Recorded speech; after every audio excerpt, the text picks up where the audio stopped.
Welcome to another episode of Potion Sword Run. I'm Original Seed, and today I woke up to breaking news. Didn't have time to take a shower, didn't have time to eat. I'm all gross, but I don't care because I had to get this news out to you.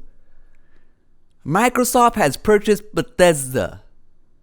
That's right. Bethesda's parent company, Zenimax Media, is now owned by Microsoft, which means all Bethesda catalog of games is owned by Microsoft and will be potentially exclusive to Xbox. Now I have an update on that. But before I get to that, this is huge news. This is bigger than Xbox buying Warner Brother games. It really is. Because Bethesda has these franchises that are pretty much staples in the video game industry. Elder Scrolls, Fallout, and the list goes on. Doom. I'm excited. As an Xbox owner, obviously, as an Xbox gamer, this is great news. But as someone who also bought a PlayStation recently, this is bad news for PlayStation owners, especially for PlayStation fanboys. Like, what you gonna say? This is huge news. These are AAA games that you potentially won't have the option to play on PlayStation anymore. Wow. Now, I was gonna buy my third-party games on the Xbox Series X, so this purchase doesn't really affect me much, except for one point. I'll get to that in just a little bit. But now there's gonna be so many less games to play and to buy on the PlayStation, so that's gonna be a bummer for PlayStation fans. Now the games that are gonna be affected are games that you most likely play or know about. Now these games are now owned by Xbox, and the list goes as follows: Doom, Fallout, The Elder Scrolls, Wolfenstein, Dishonored, Prey, Rage, Deathloop, Starfield, Ghostwire Tokyo, and the list goes on. Not to mention the back catalog, not to mention future titles that are going to be working on. But don't fret.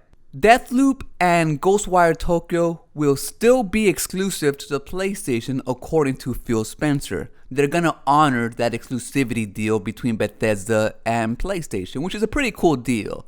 Now, Ghostwire Tokyo and Deathloop, I was not really looking forward to playing, but who knows, one day it might come to Game Pass. And that is the genius of this big sale. All the Bethesda games, Starfield, Fallout, the next Elder Scrolls, Dooms, all of them, Wolfensteins, they're all going to be coming to Game Pass day one. So now, Microsoft not only has a bunch of third-party games, a bunch of indie games, a bunch of first-party Microsoft games, EA games, but now it also has Bethesda games on Game Pass. So Game Pass, even before, couldn't be denied. Now, you're delusional if you do it. And for those of you who haven't tried it out, you can try it out for $1. Now, I would wait a little bit, to see when some of these Bethesda games go on there. But come on, guys. Game Pass is a deal of the century. With $2.99 Xbox S, there's no better deal in gaming out there whatsoever. Now, they're also adding these studios, obviously, to their portfolio from 15 now to 23. And here's a list of the studios that they added. Arcane Studios, id Software, Machine Games, ZeniMax Online, Tango Gameworks, Alpha Dog, and Roundhouse Studios. Now, Bethesda is saying that they're going to be allowed to publish their own games, so expect to hear more details coming out of this situation.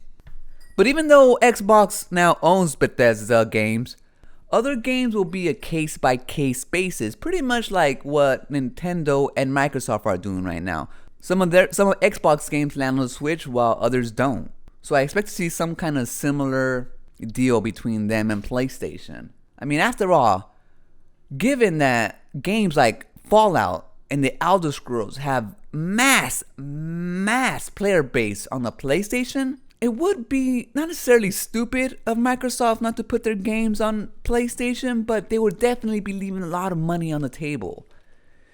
And as an Xbox owner, I wouldn't mind having Bethesda games on PlayStation because it doesn't really affect me. I'm already going to get these games on Game Pass. That is what I'm excited about. So I'm okay to be excited for what I'm going to gain without having to shit on other gamers for what they're not going to get. So if Microsoft wants to put those games on PlayStation, that's all good with me. The more the merrier, so long as I'm able to play them for free on Game Pass. Man, this was crazy news to wake up to. It's definitely a bigger deal than them buying Warner Brother Games. I didn't see this one coming. I was blindsided. Bethesda is so big as a company. Zenimax Media is so big. Over 2,500 employees. I just didn't see them buying it. But then given the fact that they walked away from TikTok because their offer was not accepted, they had a lot of money to burn. And they bought ZeniMax for about $7.5 billion. But we know they're going to be able to make that back within, I don't know, say 5-10 years at least. Not including if they add any microtransactions to their games. Man, either way, this is huge news. A big win for Xbox and Xbox gamers. Now, that's going to do it for this episode. Remember, when shit's the fan and your favorite games can no longer be played on your favorite system, the PlayStation, run.